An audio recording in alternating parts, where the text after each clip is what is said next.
Hey everybody, it's Jim. This is a quick public service announcement that my book, Dadvice, 50 Fatherly Life Lessons, is officially publishing December 1st, 12:01 a.m. Eastern Time. Go to dadvicebook.com, dadvicebook.com. It will pull you right over to the Amazon page where you can buy the book. If you'll all help me buy the book, it's only $10. I can be an Amazon bestseller in the first week if I can get a whole bunch of sales right away in this very first day. Everybody that wants to support me on this, it means the world to me. It has taken so much effort to finally do this, and I know it's not exactly going to be the best thing you've ever read ever, but it's got a piece of me in it, and so hopefully it's something you find endearing and worth a quick little read. But thank you everybody for your support. Thank you for all of your effort, and thank you for buying the book. Go to dadvicebook.com and grab it on Amazon.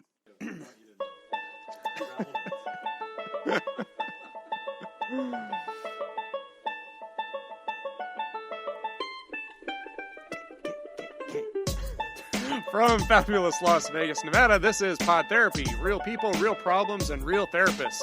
You can submit your questions anonymously at podtherapy.net or email us at podtherapyguys@gmail.com. In the past couple weeks, we at Pod Therapy have been attacked for our love of the McRib and ruthlessly fact-checked about our claims of the McRib being the tastiest sandwich ever created. Because we value free speech, we've decided to move all of our social media over to Parler. And now, broadcasting from the churn, that guy is Dr. Jim Jobin. I'm Nick Tangeman. It's time for some Pod Therapy. I went to McDonald's yesterday to get the McRib. It's not out yet. There was a long line. It's not out. And then I get to the thing, and I'm like, I want the McRib. And there's a long queue. queue. Shut up. You shut your mouth. You shut your whore mouth. Go to the patreon.com/therapy if you'd like to learn the reason for that outburst. Yeah, they don't have... What do you mean it's not out yet? The lady just told me they don't have it. That's all she told me. It's supposed to come out December 2nd. Oh. Did I tell you that in Germany they have it year-round? No. Yeah, I have a patient in Germany. Das Rib! That is probably what it's called. I think we all know it is. Yeah, I asked her about it. I was like, oh, she just moved there. And I was like, oh, you missed out. Like, you left America at the wrong time. The McRib is back. And she's like, yeah, actually, we have that year-round here. And I was like, go fuck yourself, Germany. Wow. Just do whatever you want. How many McRibs did you order? 9! Ah! Yeah, I think that because McDonald's generally do carry like random things in each country that somehow they have McQueso in Mexico, which is whatever. And did you know that there's McQueso? I did not. Yeah, there's little packets of squeezy cheese, just like little packets of ketchup. You have to ask for it. You have to carry some McQueso. I did the typical American thing when in France. Oh, you got the Royale? Yes. Yeah. Well, I wanted the Royale. Yeah. But I got up there and I ordered it, and the guy's like, "We're out." I'm like, "You're not out. No. How are you out? We don't have any cheeseburgers anymore." Yeah, we're out. So I got something else, and then I went back to the table, and then my brother-in-law at the time had one. Yeah, of course he did. And I was like, "Yeah." That is the most French thing I've ever heard. That is absolutely true story. That happened 100%. in France. Yeah. He's like, hey, F you. Yeah, they did not. Well, I'm sure I was probably the 75th American that day that ordered it. Yeah, he hears it in your twangy Iowa voice. Did I like a Royale with cheese? With cheese, please. hold the pickles. I don't need none of them French pickles. Give me the American ones. Well, happy Thanksgiving, listeners. If it is Thursday, if you're not part of our Patreon community, Patreons get the show a day early. But for the rest of us, it is Thanksgiving Thursday in a weird time, a very weird time. You know, so many people are. There seems to be this news that perhaps people shouldn't be spending Thanksgiving together. So I know I'm not going to this year. I'm not. The rest of my family, I think, is going to still meet for Thanksgiving. But I'm opting out because I don't think that makes a lot of sense. The rest of your family is in your wife and kids? Yeah. Yeah, they're all going. Actually, just the kids. And I'm just sitting at home. It's like, nope, I'm not getting sucked into this. So, yeah, it's going to be a very different Thanksgiving. What about for you guys? Are either of you guys traveling or doing anything? No. Nah. Staying home. See? Yep. I think a lot of people are going to do that this year. So now you have Pod Therapy to comfort you. I'm sure that's going to bring a lot I was of already going to be fine. I think I'm going to cope other ways on this particular Thanksgiving. But one thing we did want to talk about, and it's funny because I was thinking about last year when we talked about Thanksgiving, and we talked a little bit similarly about how to deal with family, like family conflict. It's kind of our holiday family stress episode that we do every year. Yeah, we tend to check in on the topic. Just punch them. Punch them right in the teeth as fast as you can. But last year we talked about, I think it was like coping skills, like with your household, like whenever you're spending time with people, because a lot of conflict and stuff. This year we're talking more about the holiday blues.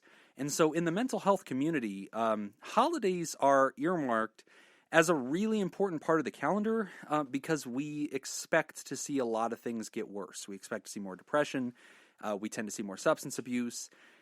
Everything just kind of gets exacerbated. Jim's going to talk more. Jim tends to have to talk a little bit more about it. So, one of the things we want to talk about this season as we go through Thanksgiving, as we go through Christmas, especially during such an awkward year, is some mental health tips, to kind of go through that with you and say, hey, if you're experiencing anything or if anybody in your life is kind of getting into the bummers of this part of the calendar, there's some really good advice. There's some really good advice to dive in on that and make sure that you're attending to your mental health. Yeah, so this actually comes to us from the Mayo Clinic. Short for mayonnaise. Yeah, the Mayonnaise Clinic. Yes. Yeah. Leading edge of hot dog research. Yeah. Go to patreon.com/therapy and discover how to make a proper hot dog.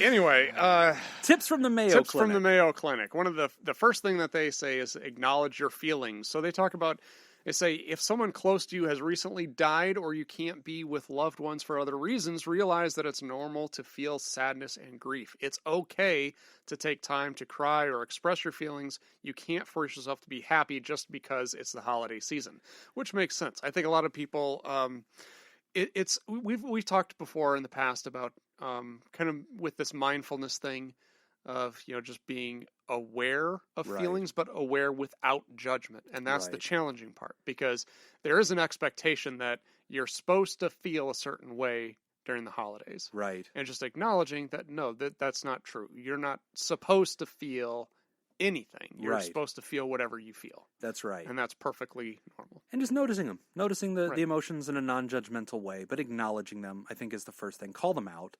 Don't just be in them, but separate yourself from them and notice them. The second thing that they talk about is just reaching out. And that seems very simple, but if we're feeling lonely, if we're feeling isolated, we need to remember there are communities, right? And so, like, a lot of us, I know that that's our Zoom communities, that's our Twitter communities, that's our podcast communities. That's a lot of that is virtual now. But making sure that you're taking the time to do that, because it's very easy, especially, as day turns the night so quickly and just the days kind of lump together, it's very easy to slip into an isolation pattern. You won't even realize you're doing it. And you're just sitting there, in a dark room, you forget to turn the lights on kind of thing, and you got to interrupt that. And so taking commitments, telling people, hey, let's plan on, talking, let's get some coffee if you can do that safely, or let's just schedule a phone call and check in with people, but making sure that you take the time to reach out. Otherwise, that stagnation is going to absolutely be with you. Mm-hmm. Next thing they say is be realistic, and they're kind of talking about realistic with your expectations of the holiday season. Kind of with the, what I always call the Clark W. Griswold syndrome of...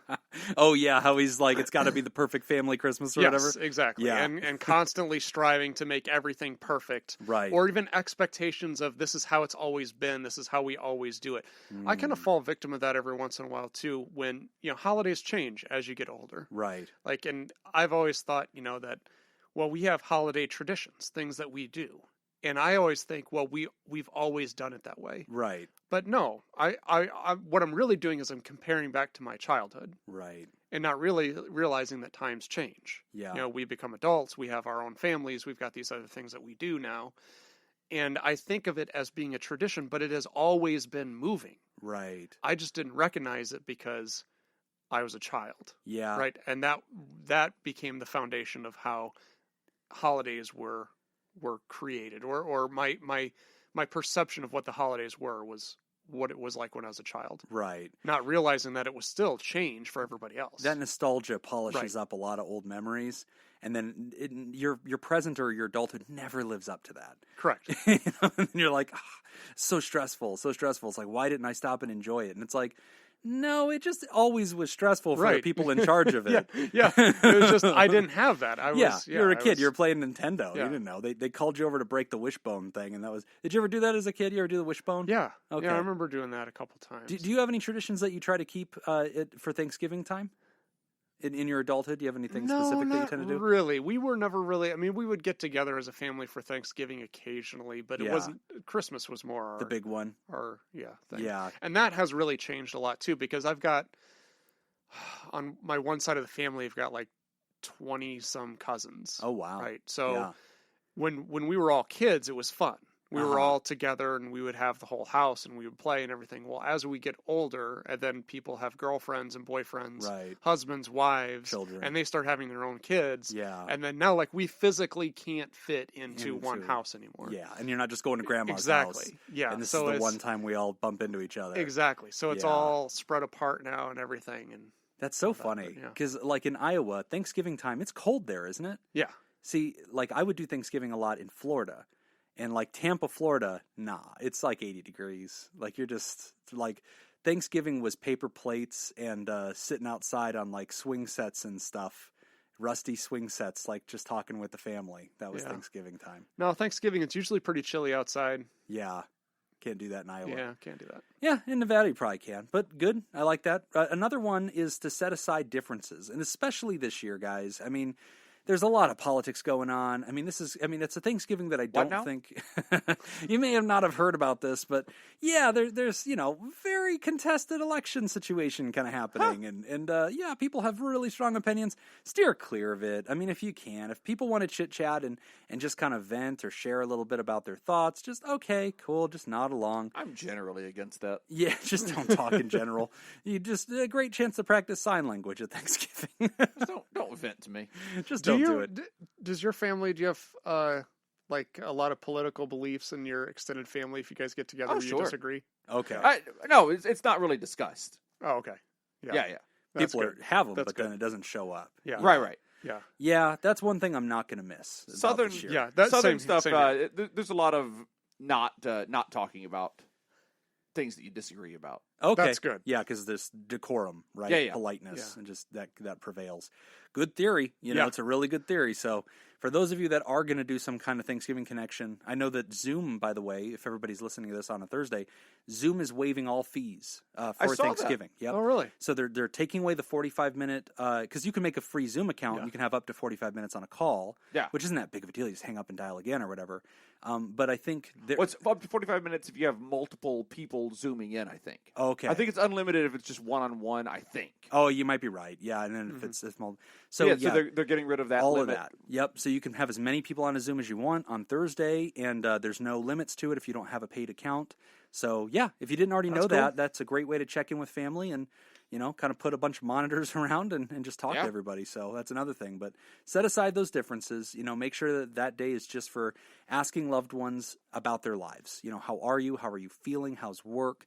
What's been going on in your house? Have you decorated?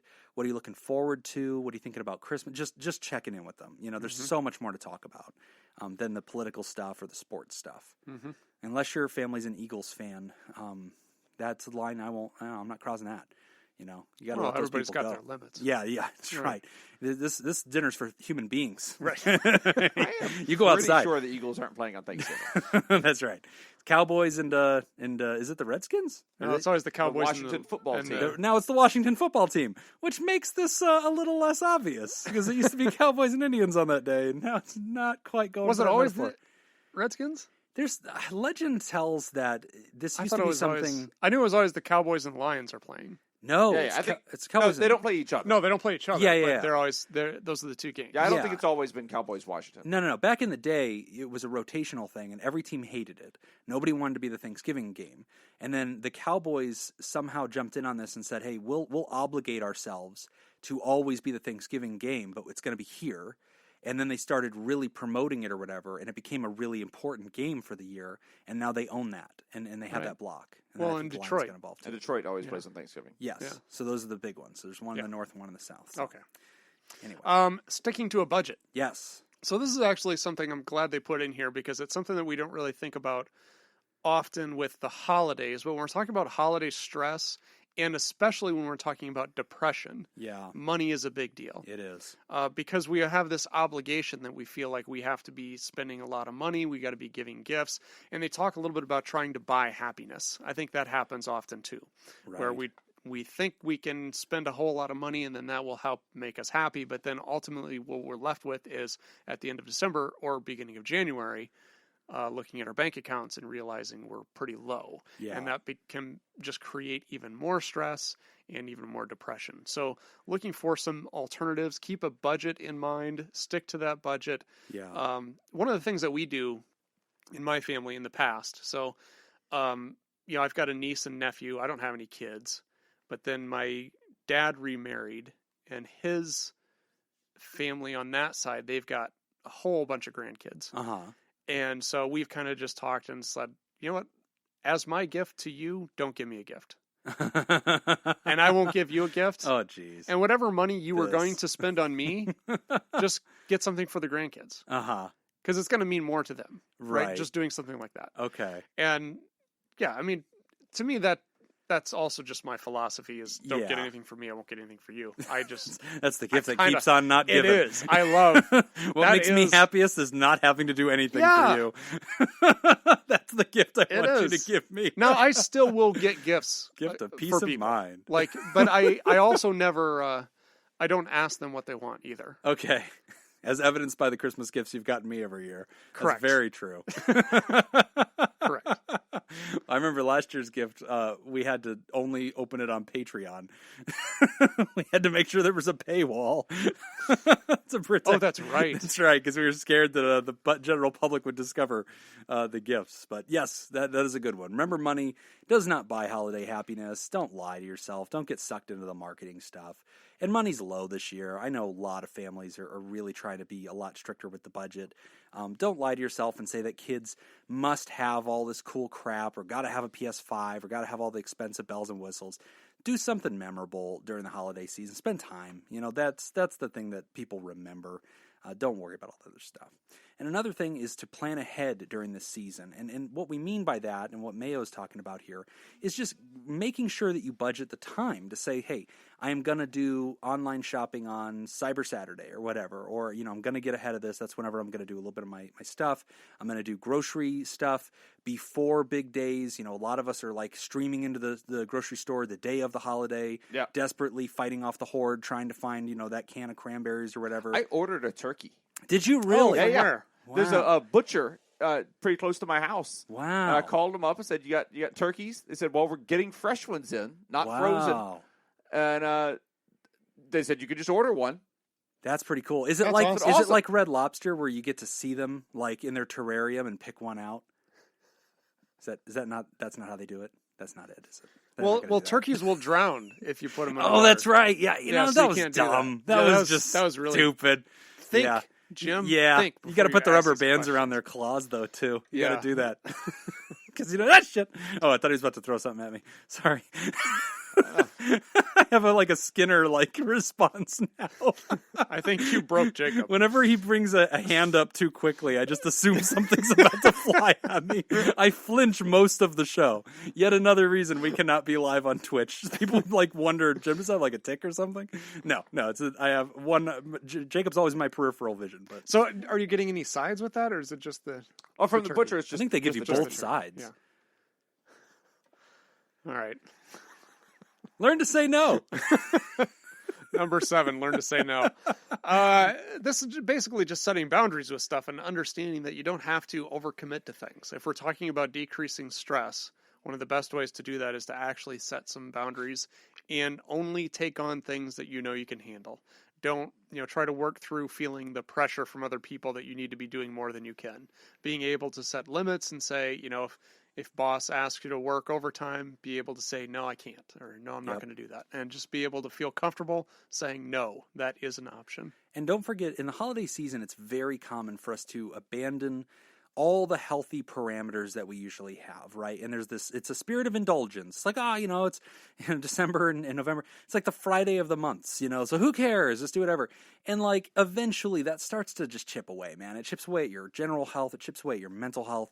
So, just making sure you're still doing things that are good self-care, getting that healthy snack kind of thing with, before a holiday meal, that we don't go overboard on like chocolate and all that kind of stuff. Still making sure you're budgeting that time. Get the sleep, get that extra sleep. You'll feel better with it. Taking that walk, still getting outside, even if it's starting to get too cold, making a way to just kind of get some steps in, do something for yourself, go up and down the stairs 2 or 3 more times, just to move around. Try those deep breathing exercises. You'll see those online. It's a great way to de-stress. Meditation, great time of year to pick that up. Great time of year to try out yoga. A lot of times we put this stuff off. In January is the free-for-all for like getting our health back in order. Make that now. Don't decline to do that now. And then be careful, if you're smoking too much, drinking too much, doing a little bit too much with the recreational drugs. This is the time of year where people can just get sucked into the vortex. Be thoughtful about that. And then just always be careful, that the culture wants to put a lot of stress on us. Media wants to put a lot of stress on us, reading news. This is a time of year that already is exacerbating mental health. It's okay to unplug from that. The big stuff is already happening. You'll find out about the big news every week. Sometimes make a news day. I know some folks are just, Sunday is their news day. They check on the week to find out what the big stories are in their nation, and then otherwise they steer away from it. And that's, a very healthy habit for a lot of people. It gives them back a lot more mental health. Next thing is take a breather. So as you're planning out your holiday, be sure to plan little bits of time where you can escape, where you can go do something. Right. Maybe 15 minutes at a time. Anything that allows you to be alone with yourself without any distraction. Right. Plan for little breaks to kind of break things up a little bit. Do things such as, they suggest taking a walk and stargazing, listening to soothing music, or reading a book. I suggest like Barry Manilow. I think that's always a good choice. It's good. I like smooth jazz. Smooth jazz. You do seem like a smooth jazz guy. I listen to that a lot while doing paperwork. Look at those frames that Nick wears. He's definitely a smooth jazz guy. He's a smooth jazz kind of guy. He's got that Argyle shirt going on. Yeah. People look at me and they just think Miles Davis. That was it. That's the first thing I thought. It's literally the reason we're friends. Yes. So looking at that, I was like, I'm going to get me a piece of this Miles Davis guy. And then the last thing is, don't forget, it's okay to reach out to a professional. There is and this is something that kind of irritates me. When I look at my annual calendar, I keep track, month to month, like how many, patients am I seeing, what's been going on. I just kind of have like my own internal metric. And November, December, January is, I probably drop, probably 30 to 40% of my calendar. And that is a bad idea because it's the time of year where a lot more stuff is going on, and there's actually a huge spike in mental health challenges and stress and depression, emotional and relational conflicts. And yet, I think the pervasive culture is, it's the Friday of the months feeling. It's like, I'll get to that next time. I don't know. I don't want to get started now, because there's holidays, because there's interruptions, because, I might be traveling or whatever. Whatever it is, people talk themselves out of it. And it's not the right time of year to do that. So I'm going to tell you, don't punt. Don't punt to February, March of 2021. If you're struggling, get out there, find a therapist, start that work now. It's just as relevant to start something in November or December as it would be to start something in January or February. Don't let the calendar tell you when it's time to attend to your mental health. You do it when you're supposed to, okay? So just want to make that point. But holidays are a bummer, guys. It's a good time. It's the best of times. It's the worst of times. Check in on people. Let's be a community that's supporting each other. The TheraPal community is, here for each other. We talk a lot on Patreon. We talk a lot to each other on social media. And, if you're hurting, if something's going on, feel free, post under this episode. Everybody that's part of our community definitely wants to connect with you and find out how you're doing and just support each other through it, man. So, we're rooting for you guys, and everybody just needs to remember to be good to themselves and be good to each other. We are going to take a quick break, and when we come back, we are discussing hypnotherapy. You're listening to PodTherapy. This week's Theraproducer sponsor is Smitty Scoob. And our trivia theme is state nicknames. Okay. All right. I intentionally avoided states with a Big Ten football team. Because that would have been pretty Jacob easy. Will just get those? Well, The Buckeye The State. Buckeye State. The Wolverine State. The Okay. Hawkeye State. Okay. Yeah, pretty easy. Okay, yeah. Yeah. All right. So this state nickname is the Ocean State. New Jersey. No, that's the Garden State. Oh, Yeah. Florida. No, that's The Sunshine State. Sunshine State. Yeah. The Ocean State? Oh, The Ocean Hawaii, State. damn it. No, that's the Aloha State. Oh, wow. Wow, somebody else wants to be I'm thinking branded? other ocean. Puerto I'm gonna think Rico. Oregon. No, that's Okay. the Beaver State. Ah, Yeah. This is a good one. Ah, it is. If you would like to join Smitty Scoop and make the show possible, go to patreon.com/therapy and sign up. Oh, That's is it some bullshit like therapy? Delaware? Is it Delaware? Is it some bullshit like Delaware? It is Delaware, isn't I it? hope you're listening, Delaware. Oh, Delaware knows where I stand. This is not the first time. Is it Delaware? It is not Delaware. Is it Rhode Island? It is Rhode Island. It is? Oh, That yes. was it? Is Rhode Yeah. Island? It's the Ocean All right. Yeah, if you got nothing else going on, claiming that you are the ocean state, the thing that, swirls around 3/4 of our globe or whatever. Oh, hey, look, Jim's got an opinion. Just saying, Rhode Island, it's pretty ballsy. Pretty ballsy. But I guess Florida's like the Sunshine State. And Yeah, if Florida can claim Yeah. the sun, the sun. I think Yeah. the it's thing pretty that solid. the entire Pretty solid. solar yeah, system that's has. a good point. That's a Yeah, good point. okay. Yeah, you know what? Rhode Island forgiven. Florida, you're on notice. All right, this letter is about hypnotherapy. Hi, guys. I am on the search for a new therapist since the person I was seeing has moved cities. Being in a small country town in Australia, the choices are pretty limited. I have seen one local therapist that seems to have all the right qualifications, but on the sign outside of their office, it says one of the services they offer is clinical hypnotherapy. What on earth is this? And is this guy a crackpot? Also, I looked up pictures of him online. He wears tweed jackets. He wears tweed jackets. Also, and there is definitely a picture of him online holding a pocket watch. he's a train tweed jacket, conductor. holding a pocket watch. That picture exists. Yeah. Tweed jackets and knitted cardigans. Andy has a mustache. Should I be worried? Is it a waxed mustache? If it's a waxed mustache, stay the fuck away. You might be in the 1800s. Thanks again, James. Oh, James from James O'Hanlon. Yeah, Dr. James O'Hanlon from In Situ Science Podcast. Yeah. He's welcomed us on his show before. Yeah, we were guests on that show. Yeah, search for In Situ, SITU. He's got a great podcast where he does deep dives into different scientific disciplines. And great guy. Great guy. But good question. Yeah, very good clinical hypnotherapy. I am so glad to hear the tweed jacket. Don't worry about this hypnotherapy. You thing. know he's legit if you got the tweed jacket. They Elbow pads. I don't even Yeah, think they give out it's- degrees anymore. I think that, No, it's- it's a ceremony where they put the jacket on. It's Here's like the your tweed jacket. Masters. It is. Yeah, It's like the Masters. Yeah. Totally. Oh, that's Except fantastic. like it's like a desegregated Masters Yeah. tournament. It's not like Barrington. Is that the place you guys are talking about? Augusta? No, Augusta. Oh, Augusta. Yeah. They In Sync was popular when racism stopped in Augusta. Oh, it's a good question, man. You think that racism stopped at Augusta? They ended it, Jacob. Look up the policy. Racism. There's no longer a no black people sign in front of the door at that golf course. Problem solved. Clinical hypnotherapy. Yes. Is this guy a crackpot? We can't say whether or not the guy is a crackpot. Might be crackpot for a but lot we of can reasons. talk about clinical hypnotherapy. Yes. So I think one of the big things with hypnotherapy and how it's used in psychology and in therapy, I think there's a big misunderstanding about how it's used because our understanding of hypnosis has always been either hypnosis as entertainment or hypnosis in a cartoon of how the evil villain gains power. Right. That's pretty much our understanding of hypnosis. Yeah. The way hypnosis is used in clinical therapy, to my understanding, is it's almost used similarly to mindfulness meditation.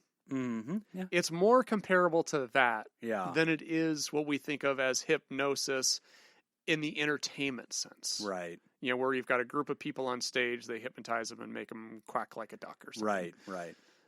So it's more controlled in that sense, more into mindfulness, becoming aware of how you're feeling, and they kind of use that hypnosis to kind of increase self-awareness. That's my understanding of it. That's pretty fair, I think. Yeah. And so, like, I think hypnosis, I love that you pointed out that fact that it is one of the most misunderstood aspects of all things psychology. Mm-hmm. And I get it because it's got this fun, like, entertainment flair to it. Fun side note, in the state of Nevada, if you would like to go be a professional onstage hypnotist or something like that, I believe that there's actually like some kind of certification that person has to go get, and it essentially is a disclaimer certification that says you realize that in no shape, form, or method you are actually going to do what we are calling hypnotherapy, and you're going to do playful, like, entertainment hijink hypnosis, and you know that. And so, like, there's no overlap between the chocolate and the peanut butter that you might actually try to use the techniques of hypnotherapy, because they won't work in that context. I have never heard of that. Yeah, there's this whole thing about that. That is bizarre to me. Yeah, it has to do with, like, protecting it. Okay, no, so you're saying that if I wanted to do a stage show in Vegas and I wanted to become a hypnotist, that I am signing something that says I'm not going to use this for therapy? I think it's more like the word hypnotist is not a regulated word, and so that's the word you need to call yourself. So this guy's referring to himself as a clinical hypnotherapist. So I can't call myself a clinical hypnotherapist if I have the certificate that says that I can do hypnosis as entertainment. Yeah, I went the other way with it. Yeah. It's not. I don't think you have to affirmatively go get a certificate to do the entertainment stuff. But it's that you will notice an entertainer always refers to themselves as a hypnotist, and that's not a clinical term, right? Okay. And so it'd be like if they just, I don't know, came up with something else that sounded interesting, like I don't know, like a psychometraumatist, and it's like, oh, that sounds authentic or whatever, but it's not. It does not authoritative. Whatever. Anyway, so yeah, hypnosis does not work like you've seen in the movies and stuff. It is not this hacking of the brain where you take over a person and they are now submissive to your will and they do whatever you want. In no way, shape, or form is that what it does. In fact, the great American now I want to say the word hypnotist, hypnotherapist Milton Erickson, who was considered the forefather of American hypnosis, he actually abandoned hypnosis entirely as a strategy. And this was scandalous for the time because he had written so much on it, and he did public demonstrations of it. But he recognized that it wasn't even necessary to do inducements, which is one of the kind of onboarding things you do in hypnosis, in order to get the same clinical results that he wanted. That he wanted to approach the method of hypnosis, which has to do with kind of affirmatively telling a person things and earning the right to get them to just accept that uncritically. And that's the fundamental exchange of hypnosis, is getting somebody to accept uncritically these affirmative statements that you're making, to internalize them for themselves, to think your thoughts after you, and make those their thoughts. It's supplanting of thought. But it's not this seditious thing. It's not done against the will of the patient.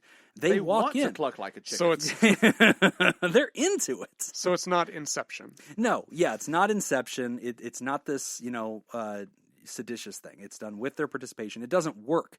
And if you do even a modicum of research in hypnosis, it doesn't work without the full consent and participation of the person. They have to play along with it, so to speak. But again, it looks nothing like the stagecraft that you see in What Vegas if you shows. have a pair of big cartoonish glasses that have lenses that are black and white swirls that spin around? Okay, yeah. Then you can do it without their consent, right? Yes. Then it will. It also helps anything. if you're a snake. Oh, that's right. Yeah. A lot of people just has those eyes. A lot of people don't know boa constrictors have eyes turn into spirals, and that they can make you do stuff and sing songs to you.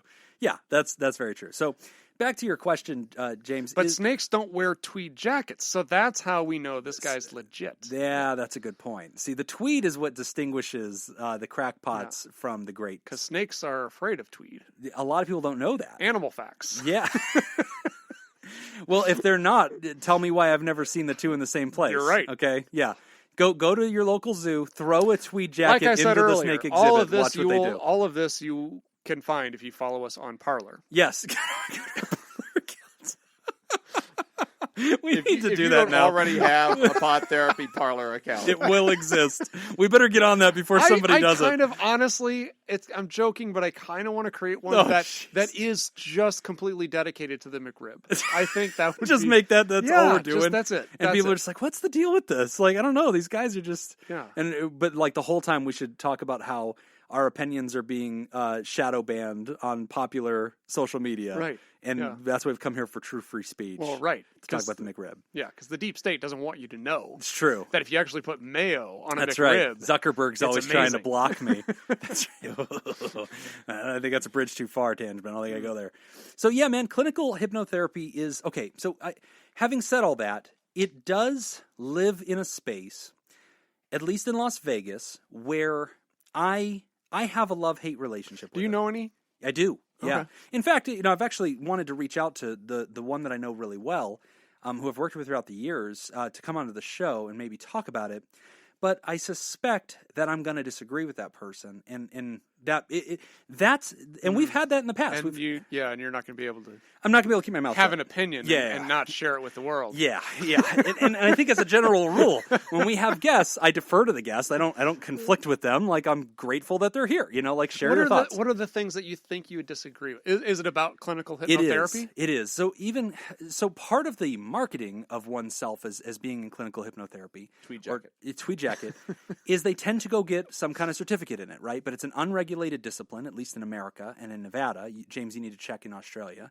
It's an unregulated discipline, so you can just call yourself that, and it's not necessarily going to have a lot of power to it. It is not a trade. It is not a discipline. It is a technique. And so to stand in as a clinical hypnotherapist it's difficult, because that's like, instead of being a personal trainer, you are specifically a curls expert. And it's like, that's one that thing. has to exist. That's one thing you do, I assume. I've never been inside of a gym. But I assume that curls is one thing you do, right? Nick, isn't that something people do? They curl. Correct, yeah. Yeah, curl up into a ball, and, that you work out. Yeah, you got it. Yeah, that's mostly what it is. So it's always annoyed me, because it's like, okay, it's stamping yourself with a technique and saying this is what you are, which I think misrepresents the concept. And then there tends to be an embellishment of what this does. And so you'll tend to see it, especially in Vegas. It's like, hey, we'll improve your golf game, help you quit smoking. And that's fine, because I do think it lends itself to those things. But again, I think that those who practice it tend to claim too much power. They tend to claim that it does too much. I think they overrepresent the efficacy, and I think that they enjoy the illusion that it has. Just that it gonna sounds play the sexy thing. Just going to play devil's advocate. Do you Yes. think they do that, or do you think that just the way that we have always understood hypnosis Right. is doing that for them? Both. I think that you're right. It's the cultural thing that's happening. I don't think they're doing enough to educate the public. They don't downplay it. They don't downplay it. Right. And, It wouldn't make sometimes they okay. kind of oversell it, and then, that's a little tricky, right? Because I think as healthcare providers, we're very, very, very careful about overrepresenting what, we can do for you. Right. Because we need you to understand, like, there's even risks to therapy. Like, you need to do this on your own. So anyway, that's a long rant to basically say clinical hypnotherapy exists. It works. I think there's value to it. I think it's a technique.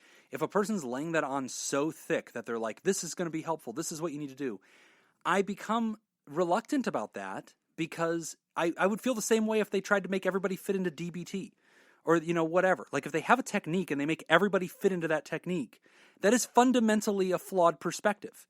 So do you think it would be fair for James to ask this person, like, is this all you do, or do you have other modalities that you follow? That's it. Yeah. Right. So don't disqualify Or would the you dude. even ask the question of somebody who is already pushing themselves as a clinical hypnotherapist? That's a good question, too. Because Maybe just the fact that they're representing themselves as that mainly, Yeah. is that enough for you to say, yeah, maybe find somebody else? yeah, No, I mean, if that the doesn't guy's- bother me all by Okay. itself, but I'll be honest, it puts them on my radar a little bit, because I'm like, hey, why are you pushing this? Like, if you have legit credentials in another discipline, and you are, and again, I don't know what the ethos or the zeitgeist of Australia is. Maybe it's quite different. Maybe this is that it's as common as saying that you do yoga, or mindfulness. So maybe if I'm Nick Tangeman, I got a website, and I say that I specialize in CBT, REBT, motivational interviewing, clinical hypnotherapy, et cetera, it's less of a deal. Yeah, that doesn't bother me. As opposed to if I say, If Nick it's one Tangeman, thing- clinical hypnotherapist. That's it. Hypnotherapist. That's Yeah, it. Okay. Yeah. If it's on a list, it's one thing. If it's the list, it's something yeah. else. That bothers. Right. Yeah, exactly. Okay. Yeah. If it's side by side with other modalities, great. You're giving me a menu of things that you've trained in, and that's Right. useful. That's you doing a good job with your biography. If you present yourself as, "Hi, I'm a hypnotherapist," alarm bells go off in my head because it's like, Okay. A, I don't have credibility behind that concept. That doesn't teach me about your level of professionalism and what your training is. B, you're describing a modality as who you are, which means you're going to fundamentally try to fit everybody into that, which bothers me. Right. You shouldn't be trying to hypnotize everybody. In fact, it's contraindicated in a lot of cases. Right. So if you're just clinical hypnotherapist, I get a little antsy. But James, that doesn't mean I'm disqualifying the guy offhand. At the end of the day, the fact that he's listing that and saying, "Hey, I identify as somebody who can do this as well," that doesn't mean that he's bad. Again, it sounds like up to that point you thought, "Oh, this guy looks pretty, well respected. He's got good reviews." I think reviews go a long way. If you're finding them in a professional kind of website and background, they seem to check out. If you want to call the board, I don't know how Australia does this, but I'm sure it's a regulated discipline to do mental health. So call the board. Make sure that that person is registered and part of their board and has a license. And if they do, or whatever it is you guys do in Australia, then they're valid. Then they're good at what they do. They've passed the minimum standards. And then if clinical hypnotherapy is something else that they do, great. Right. That doesn't bother me. But yeah, if they're coming at it hard, that bothers me. I have worked with and know personally a few hypnotists. Nice. A few entertainment hypnotists. Okay. And Anthony Cools. I know. I know Anthony. I've known I call him Anthony Tony. for a long time. I'm Tony And, Frio. SJ worked on Anthony's show. Like, that might have been her first gig in Vegas. Oh wow. Just being a person who worked on the show with him. So he's a good guy. I know other hypnotists in town. They're all good people.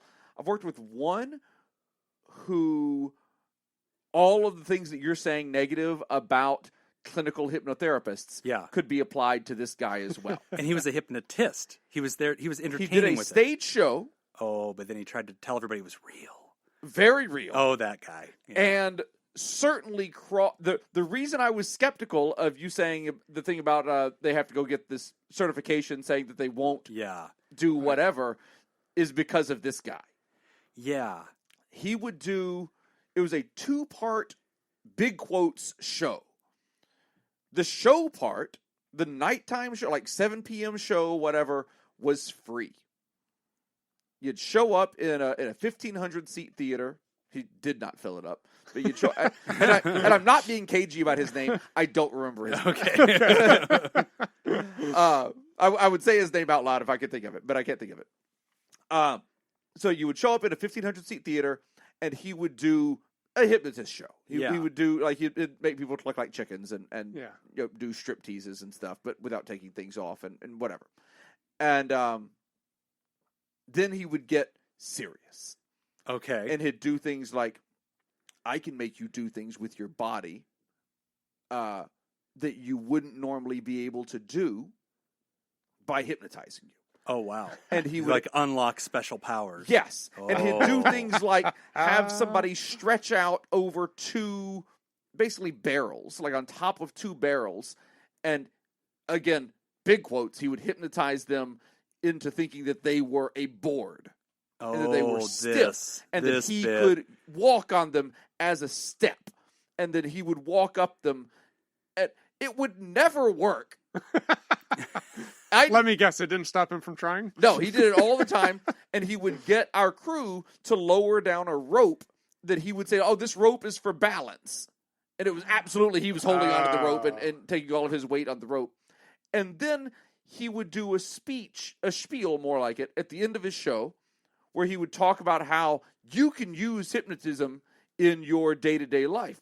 Wouldn't it be nice if you could hypnotize your boss? Wouldn't it be nice if you could hypnotize people that you're attracted to? Punch him in the face. And then he would get people to come back for a seminar the next morning. To learn how to do it. And not learn how to do it, buy his materials. Oh, yeah. That would then teach you how to do hypnotism. Oh. And they would teach you how to do hypnotism in business. And he would talk about like, oh, my wife, when she gave birth, instead of taking all those medications and stuff that the doctors want you to take, I would just hypnotize her. Yeah. And she achieved multiple orgasms in all of her births. What the I'm hell? not exaggerating or making that up. He said that.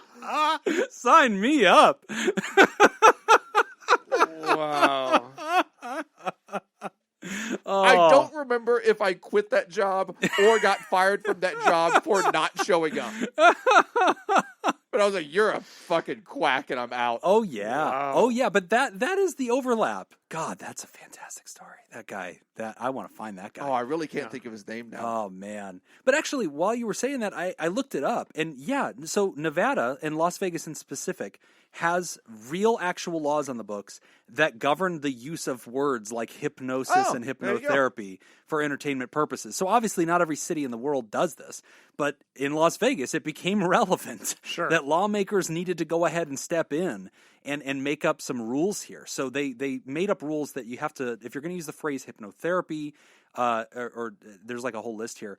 You can only do that, and then it has a list of things that are in the code. Like you have to be a doctor, you have to demonstrate sufficiently that you have actual clinical training in hypnotherapy by a recognized authority in actual health care. Not Bob's hypnosis workshop. After the show, seduce people and have orgasms during childbirth.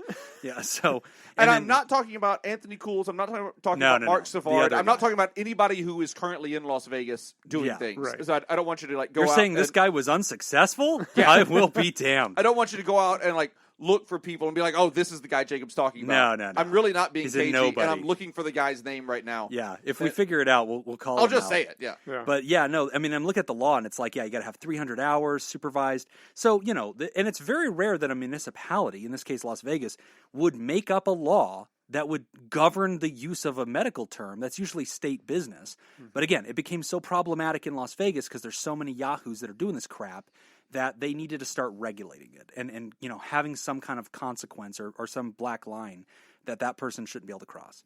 So be thoughtful with it, James. But to anybody out there, if you look out there for therapists, there are certain buzz phrases, especially in America, that you might bump into. And to be honest, clinical hypnotherapy might be one of them. The same individual that I'm considering in the future inviting to the show now advertises as doing hypnobirthing.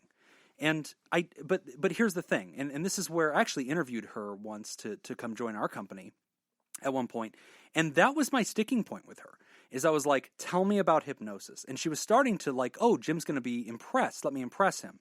And she was like one paragraph in, and I stopped her and I said, hey, you and I both know a lot of the same people, so I like you. Like, my default position on you is I like you. But I'm going to warn you, if you go too far down the rabbit trail into the hocus pocus of hypnosis, you're going to lose me. So, I'm just going to caution you, be extremely ethical with anything you're about to pitch about what hypnosis could do for my patients. Because at the time, that was what this person was going to do.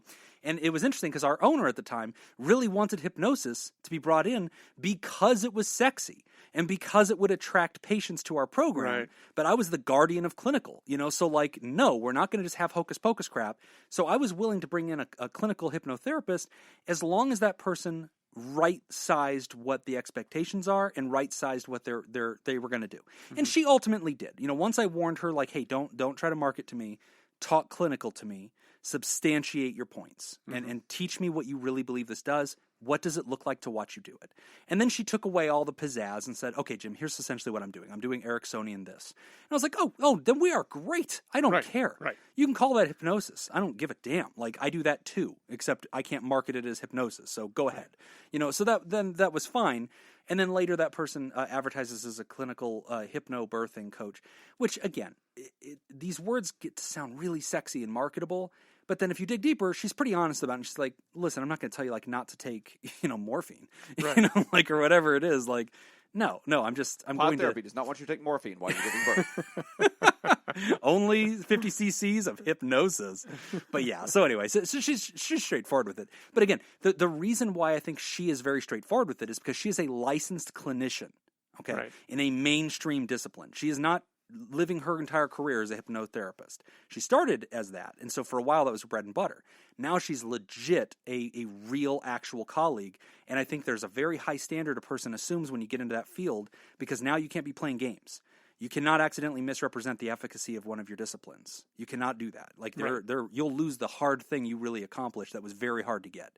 You can go order a hypnotherapy thing online. You cannot go order a mental health degree and license online. So, now, but she's legit. She's legit. Just, I think that we would probably cross swords if she got a little too preachy about the benefits of hypnosis, because I don't know that I'm on board as far as that. But anyway, James, go see this person. The tweed jacket sold. You're going to... that's all you had us at tweed jacket. I don't know why we bothered with the rest of this discussion. It was unnecessary. You had us at tweed. The only thing he was missing was a monocle. I also think the guy that show, I think he went to jail for something. I think he was just a scam artist. That sounds right. Yeah. That checks out. This all seems to check out. Oh, my God. All right, we need to take another break. We're going to take another break, and when we come back, we're going to discuss the long-term benefits of therapy. You're listening to Pod Therapy. This week's Therapy Producer sponsor is Jake Schneider. Today's second trivia question in honor of Jake.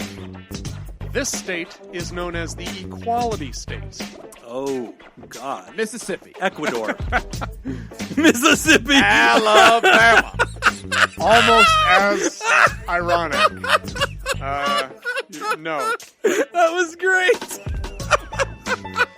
If you'd like to join Jake Schneider and make the show possible, you go to patreon.com/therapy and sign up. Again, that's patreon.com/therapy. Missouri. Oh, Mississippi being the equality state would have been Louisiana. the best. Oh, okay. Equality state? Yes. I'm going to go with New York. Nope, that's the Empire State. Yeah. Oh, that's dumb. Also. Is it one of the Dakotas? You're getting close. Really? This state actually, their university, I remember, I think it was when I was in college, made the world news because a group of people ended up kidnapping a gay man and killing him. Oh, Wyoming. Wyoming. Yes. Interesting. That is ironic that Wyoming would want to be the equality state. The rebranding is very strong there. Rebranded. Nice turnaround, Wyoming. Whatever firm I'm you sure, paid, you underpaid. Sure. I know Wyoming is known for more than that. Yeah, no, I think they've done other things. They're also known for not having many people. Yeah. Yeah, that's right. Yeah. Besides homophobic murder, they also have really pretty mountains. All right. Long-term benefits of therapy. Hello, Pod Therapy. I have a couple of questions about psychotherapy. Can you go over the brain changes over long-term psychotherapy sessions? Better prepared for stress, better mood, etc. Do these changes last, or do we need to maintenance them every so often to prevent us from losing what we've gained in previous sessions? Thanks, Zach. Okay. Yeah, straightforward, easy question. We've talked, yes, all that's yes. We've talked a little bit on the show about neuroplasticity. We don't get too deep in the weeds of it, but it's actually this fascinating component of brain health and mental health. Your brain actually physically changes over time based on your behaviors and based on your mental patterns. So when I say changes, I don't mean metaphorically. I mean physically. If we use an fMRI machine when you're 20 and then use it again at 30, we will see a different wiring system of the actual topical texture of the brain and the actual patterns of what we call neurowiring. And so the phrase to describe this phenomenon is called brain plasticity, which is a reference to the fact that it's semi-solid. It stays in place, but it changes over time. So what this person's kind of referring to, because I know this person, is the long-term changes that happen when you're going to therapy and you're changing yourself and you're making all these changes in your life. You're actually also simultaneously experiencing neuroplasticity. Your brain is fundamentally changing. Can it change back? Yeah, but remember that it doesn't move quickly. It's not like this thing that just like snaps to the left and snaps to the right or blows in the wind. Maybe your brain doesn't. Mine makes noises when I jog. But yeah, it changes slowly. That's why therapy is this accumulative process And like Nick, you and I have talked a lot about this in rehabs too. Because people's neuro wiring systems that, reward cycles, dopamine sensors, stuff like that, that's physically changing and desensitizing in some cases or recalibrating. Do they keep those changes over time? Can they lose those changes if they relapse? So, when we're talking about addiction, a big part of that actually has to do with not necessarily the brain. So I got to be careful how I word this. It really mostly has to do with... I think that'll help. It's not actually going to help. No, but so the age of onset of use is actually really important. And it's important because that's when your brain's going through a lot of changes, right? So when people start using in their teens, I don't know that... I'd have to look this up. I don't have the numbers right in front of me, but... the research shows that when they start using at a young age, the chances or probability of them becoming addicted is way higher than if they started when they were older. And it's because their brain is in the process of really making all these connections. Yeah. Technically not making the connections, destroying connections. So this is what we call synaptic pruning. Yes. So as your brain develops, we start learning all these different things, and then our brain starts to connect things together. So neurons get connected, and neurons that fire together get wired together. Right. So these connections become solid. And then what happens is we get to this stage in development where we've got way too many connections. Right. It's just overwhelming with connections. So then what the brain does is it goes into what we call synaptic pruning, which is the same way as if you were pruning a plant, you're starting to cut things out. And so your brain decides, this connection's really strong, we need to hold on to this one. This one's a little bit weak, we're going to cut this one. Right. So it really becomes, it's kind of like an efficiency thing that it does to become more efficient.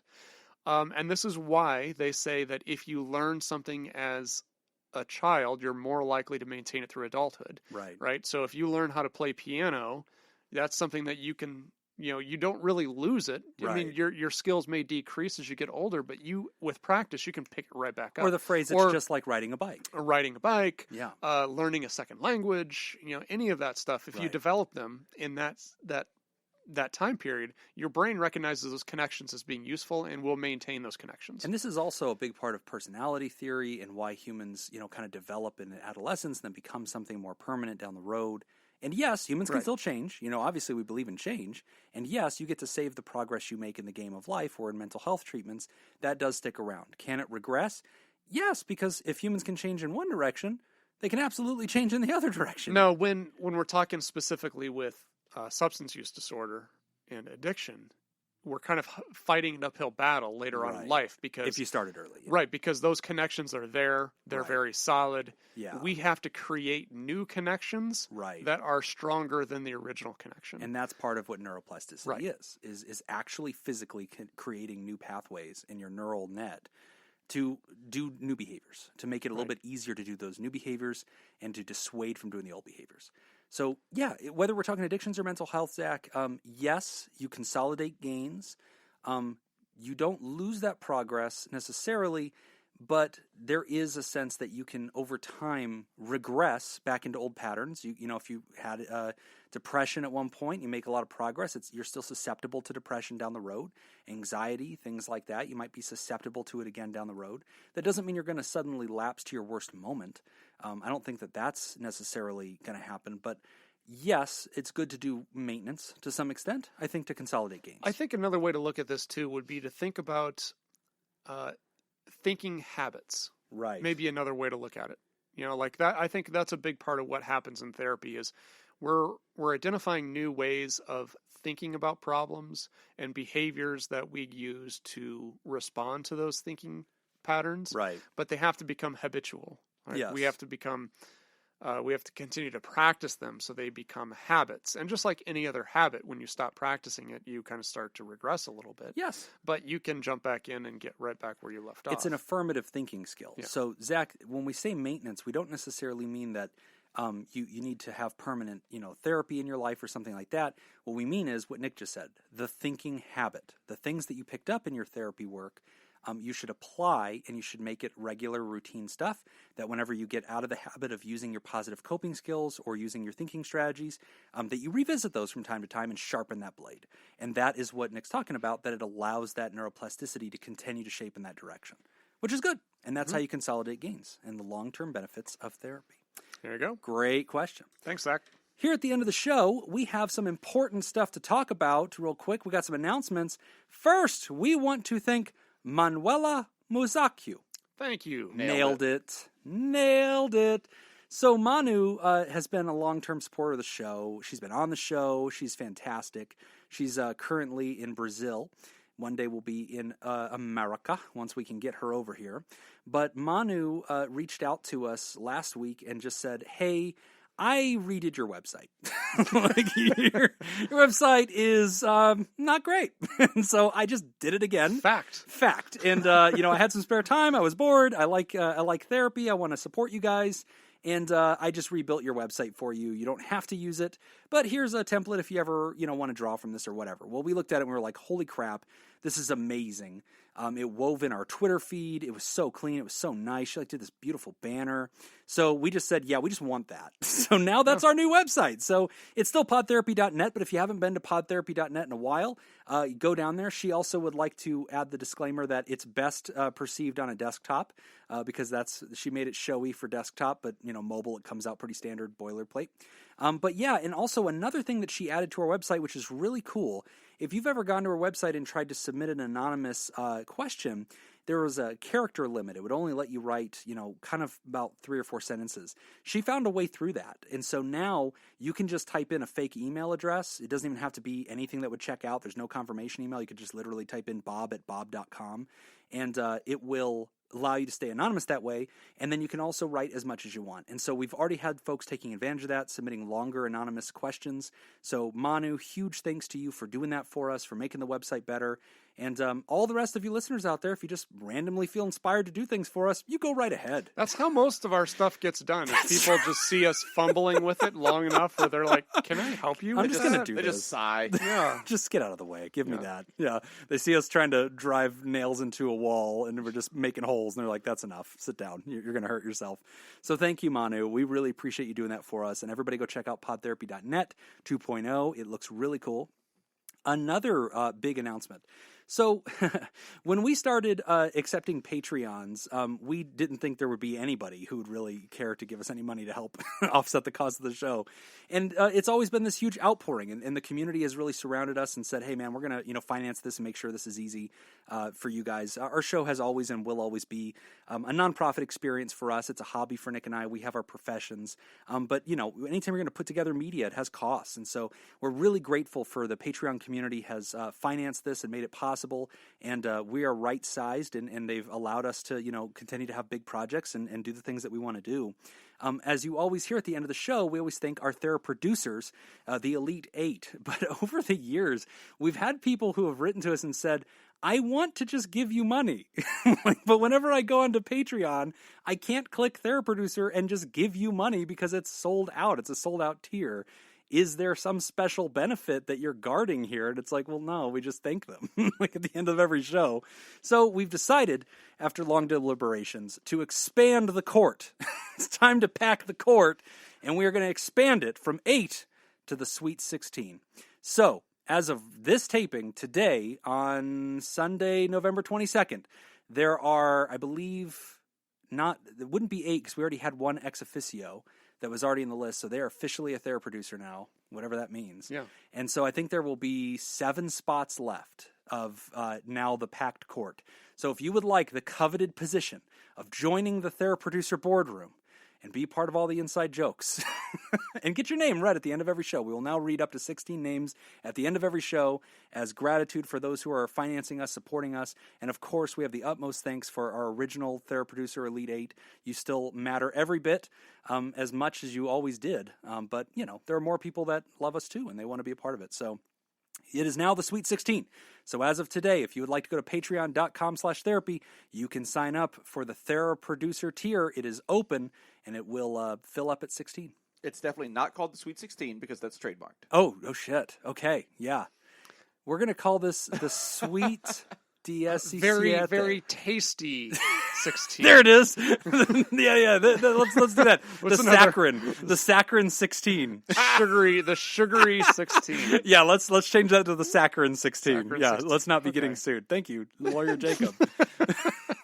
He's probably successfully avoided a lot of litigation with his random shout outs of like, hey, no, we're not doing that. I think we're small enough we can get away with a lot. Yeah, I don't think anybody's listening. You definitely get away with it. Until you did. Until the NCAA serves us a cease and desist. Yeah. So join the Saccharin 16. Go to patreon.com/therapy. And speaking of that, Nick, we've got some folks that we got to thank. We do. We've got Ryan T. Welcome, Ryan T. We got Hung. Yeah, new Therapals, by the way. These And those are Therapals. those are two different people. Yes. It's not Ryan T. Hung. It's Ryan T. and Hung. Yeah, these Yes. are two different people. Thank you. And Andres Saavedra. Saavedra. That feels right. Yes. That feels right. Upped their pledge. We actually got, I don't know if you saw, we got a message from Andres. Oh, yeah. About the name. Oh, yeah. And it's got there's 5 names. Oh, yeah. If you read the full name. It's really interesting, and he goes into a little history about that. Okay, so check that cool. out. It's cool. And we've got Tipsy Scoop, who joined. All new So, Therapals. Thank you, all 4 of you. Thank you. Yes, and also a new Therapod. Want to thank Roku. Or that feels Roku. like... Okay, yeah, you feel... I'm going to say Roku. Yeah, no, you're right. Roku is a streaming device. Yep. Yeah, let's go with Roku. I also say syrup. And with a we K. want to thank our bosses, the Saccharin Syrup with a K. 16, the mysterious and shrouded Illuminati members of the fan club, the Theraproducers. We're talking about Smitty Scoop, Jake Schneider, Robert Brownie Jr. Mint, Kayla Lansbury, Ellie O'Dare, Judy Schneider, Nathan's Hot Dog Scoop, Dr. Ben Don, and Crazy Banana Scoop, no longer ex officio, officially part of the Saccharin 16. If you'd like to join them, go down to patreon.com/therapy, and thank you for supporting mental health. That's all the time that we've got for this week's session. We want to thank our landlords, the Ice Cream Social Podcast, and thanks to those of you who contributed to our show today. We really appreciate it.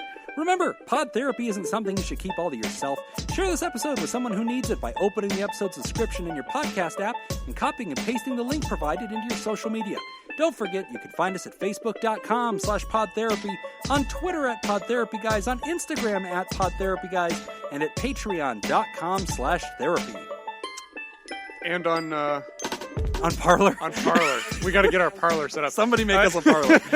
Do you want to submit a question to the show? Ask anonymously at podtherapy.net or email us at podtherapyguys@gmail.com. I'm Nick Tangent. I'm Jim Jobin. Thanks, and we'll see you for your appointment next week.